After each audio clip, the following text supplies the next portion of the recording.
Magandang araw, Bagong Pilipinas. Ako ang inyong tagapagbalita, tagataguyod ng Balitang Pulis, NUP Loreto Bonifacio Concepcion ng Police Community Affairs and Development Group. At ngayong araw ng Miyerkules, makakasama natin bilang special guest co-host si Ms. Cherry Ann Alex Solomon, ang Mrs. Planet Philippines 2025. Kamusta, Ms.? Mabuti po, magandang hapon po Sir Eton. Maraming salamat po sa pag-welcome po sa akin dito sa Campo Crame. At isang karangalan na maimbitahan dito sa Police News Network. Huwag po nating kalimutan i-like, i-follow at i-subscribe ang page ng Philippine National Police, Police Community Affairs and Development Group, PKG Tagapag-ugnay at Police News Network. Kami po ay maghahatid sa inyo ng tamang balita, kwento ng pulis at serbisyo para sa mamamayan. At ito ang PNP News Online. Ang pangunahing balita ng Police News Network, alagad ng batas, tagataguyod ng Balitang Pulis.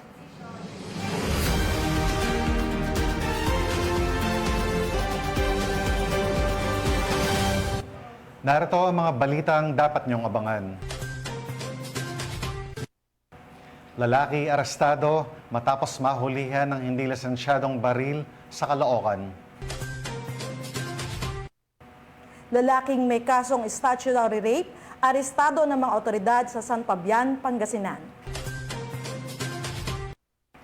Wanted person na may kasong attempted homicide, arestado ng RMFB 8. Narito ang mga balitang hatid ng ating PNN correspondents mula sa iba't ibang panig ng bansa.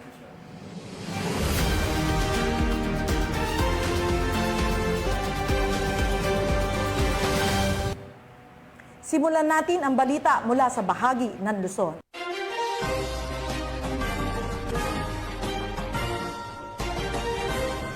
Sa bisa ng warrant of arrest sa kasong statutory rape, arestado ang isang lalaki na tinaguriang top 1 municipal most wanted person sa operasyon ng mga otoridad sa San Fabian, Pangasinan.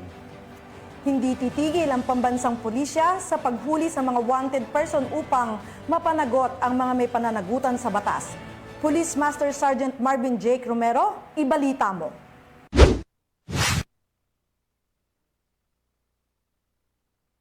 Naaresto ng mga tauhan ng San Fabian Municipal Police Station ang top 1 most wanted person sa antas na municipal matapos isilbi ang warrant of arrest sa barangay Kayangan, San Fabian, Pangasinan.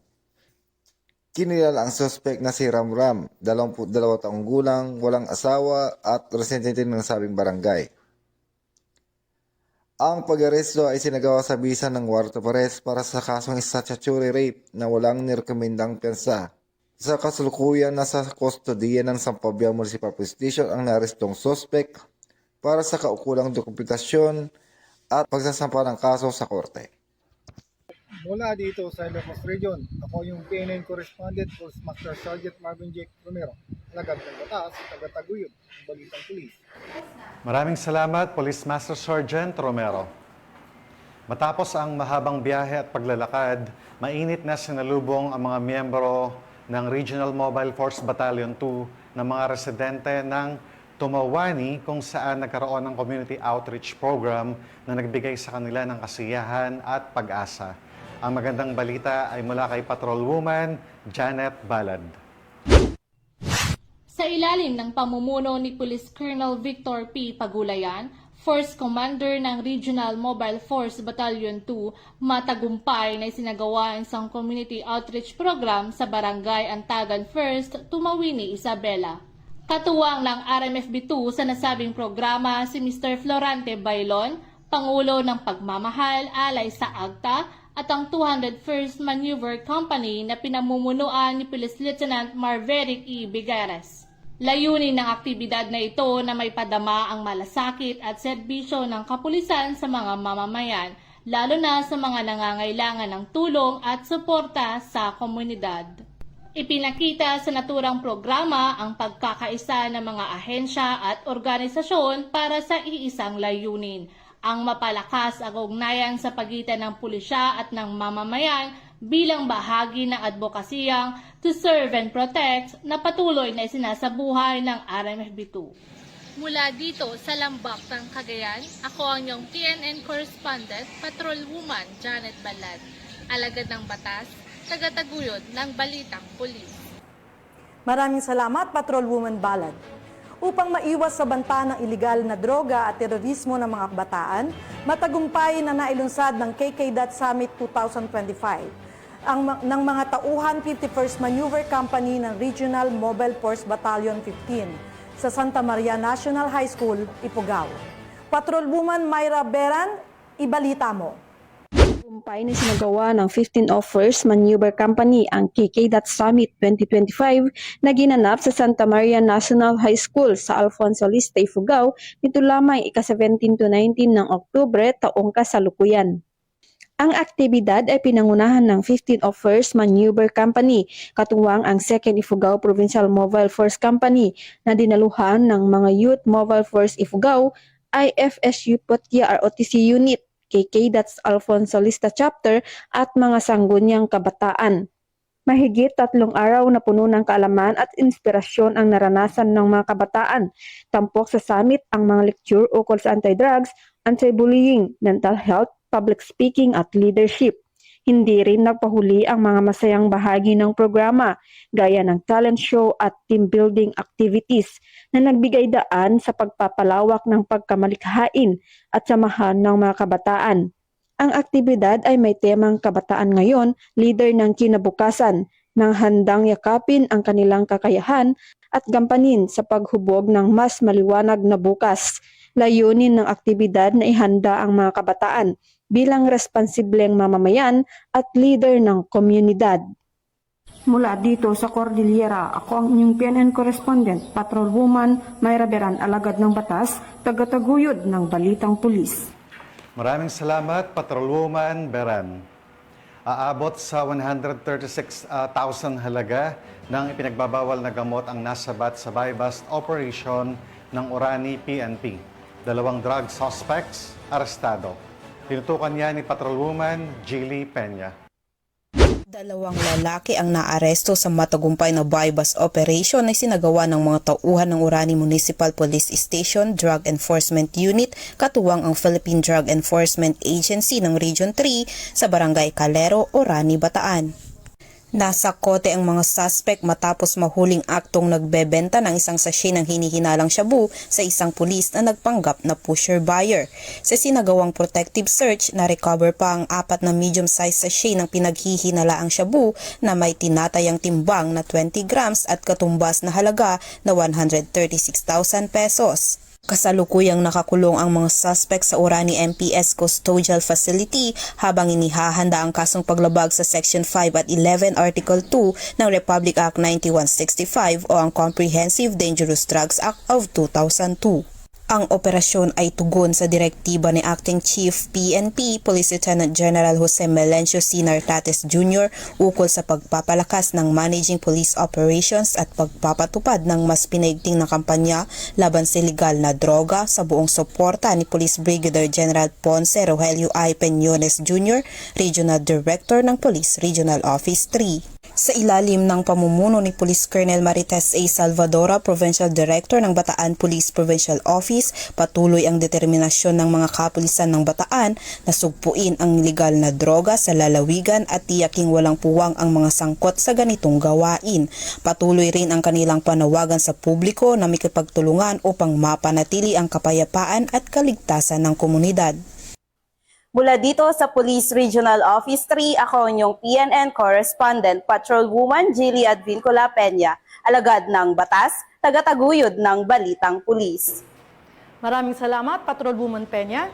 Sa kulungan ng bagsak ngayon ng 4 na lalaki matapos ang anti-illegal drug operation ng mga tauhan ng San Mateo Municipal Police Station.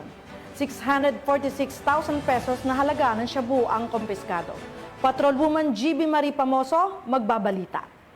Bisa ng panaigting na kampanya laban sa iligal na droga, 4 na sospek ang nadakip ng mga tauhan ng San Mateo Municipal Police Station matapos ang ikinasang buy-bust operation sa bayan ng San Mateo, Rizal. Kinilala ang mga naaresto na sina alias Chong, 29, alias Jo, 24, alias Jolo, 31, pawang mga taga San Mateo, at alias Marvin 29, residente naman ng Rodriguez Rizal. Sa naturang operasyon, nasamsam mula sa mga sospek ang 10 plastic sachet ng hinihinalang shabu na may timbang na 95 gram at tinatayang nagkakahalaga ng 646,000 peso batay sa standard drug price.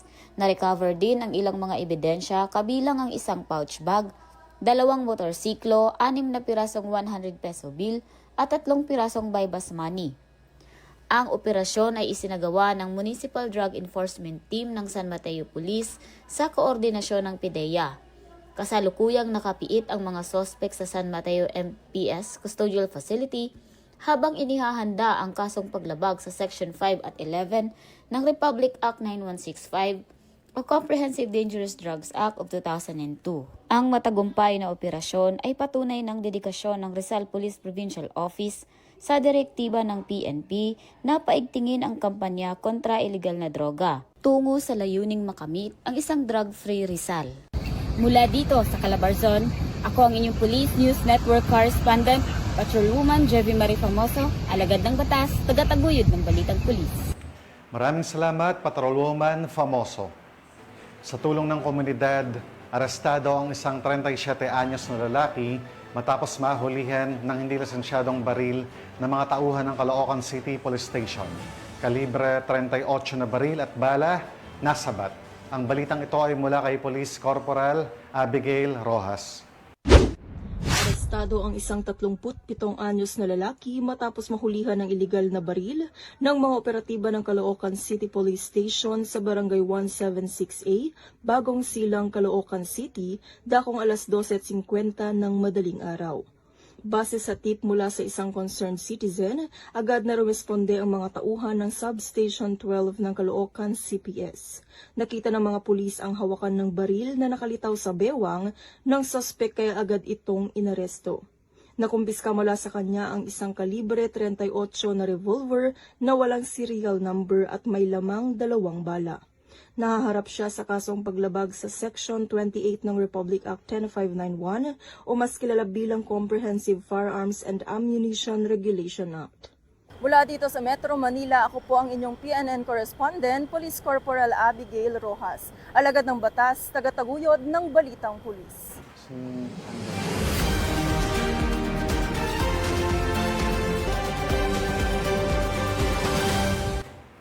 Tunghayan naman natin ang mga balita mula sa Visayas. Ian, ibalita mo. Within and beyond the organization. Nagtipon at nagkaisa ang mga miyembro ng kapulisan at mga civilian gun enthusiasts sa formal na pagbukas ng First RD Kasaligan Cup sa pangunguna ni Police Brigadier General Cepino Diligan, Regional Director ng Police Regional Office 6 na ginanap sa Pro 6 Multipurpose Hall, Camp General Martin Chupelo B. Delgado, Port San Pedro, Iloilo City. Nito lamang 21 ng Oktubre taong kasalukuyan. Ang nasabing aktibidad ay isang PPSA Level 1 handgun at PCC sanction match at PNP Marksmanship Enhancement Competition na binubuo ng 6 na stages at may minimum of 120 rounds. Ang RD Kasaligan Cup ay isang paligsahan sa pagbaril na layuning palakasin ang disiplina, husay at pagkakaisa sa pagitan ng kapulisan at ng komunidad. Dumalo rin sa nasabing aktibidad si Ginoong Glicerio Subok, Acting President ng Falcon Bay Gun Club Iloilo, na katuwang ng Police Regional Office 6 sa matagumpay na pagsasagawa ng kompetisyong ito. Itinampok din sa aktibidad ng isang ceremonial shoot na pinangunahan ni Police Brigadier General Ligan kasama ang command group at si Ginoong Subok bilang hudyat na opisyal na pagsisimula ng paligsahan. Ang ganitong aktibidad ay hindi lamang nakakatulong sa pagpapalakas ng operational at combat readiness ng mga kapulisan, kundi nagsisilbi ring tulay sa mas matatag na ugnayan at pagtutulungan sa pagitan ng PNP at ng mga civilian shooters tungo sa kapayapaan at kaayusan. Mula dito sa Western Visayas, ako ang inyong Police News Network correspondent, Patrolwoman Charmaine Balunsat, alagad ng batas, tagataguyod ng Balitang Pulis.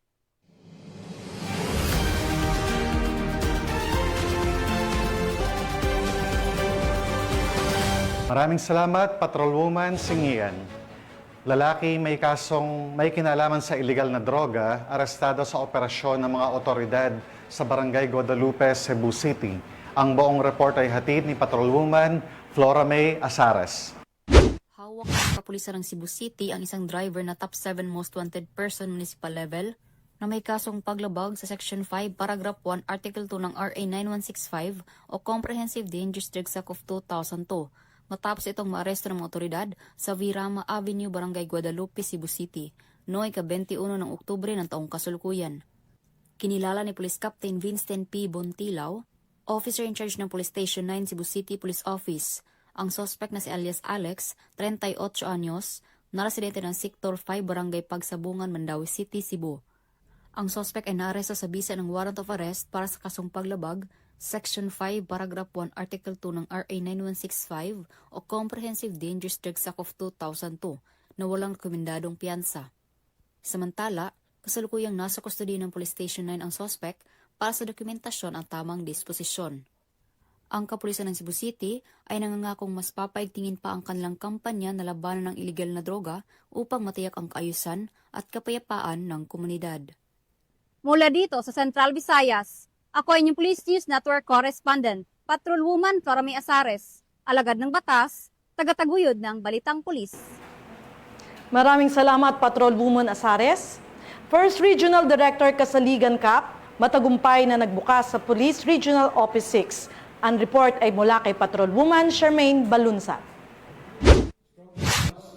Within and beyond the organization. Nagtipon at nagkaisa ang mga miyembro ng kapulisan at mga civilian gun enthusiasts sa formal na pagbukas ng First RD Kasaligan Cup sa pangunguna ni Police Brigadier General Cepino Diligan, Regional Director ng Police Regional Office 6 na ginanap sa Pro 6 Multipurpose Hall, Camp General Martin Chupelo B. Delgado, Port San Pedro, Iloilo City, nito lamang 21 ng Oktubre taong kasalukuyan. Ang nasabing aktibidad ay isang PPSA Level 1 handgun at PCC sanction match at PNP Marksmanship Enhancement Competition na binubuo ng 6 na stages at may minimum of 120 rounds. Ang RD Kasaligan Cup ay isang paligsahan sa pagbaril na layuning palakasin ang disiplina, husay at pagkakaisa sa pagitan ng kapulisan at ng komunidad. Dumalo rin sa nasabing aktibidad si Ginoong Glicerio Subok, Acting President ng Falcon Bay Gun Club Iloilo, na katuwang ng Police Regional Office 6 sa matagumpay na pagsasagawa ng kompetisyong ito. Itinampok din sa aktibidad ng isang ceremonial shoot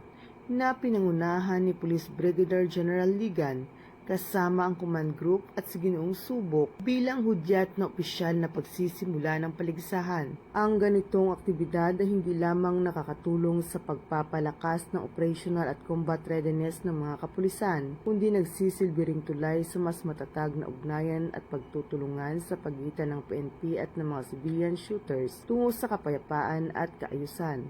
Mula dito sa Western Visayas, ako ang inyong Police News Network Correspondent, Patrolwoman Charmaine Balunsat, alagad ng batas, tagataguyod ng Balitang Pulis.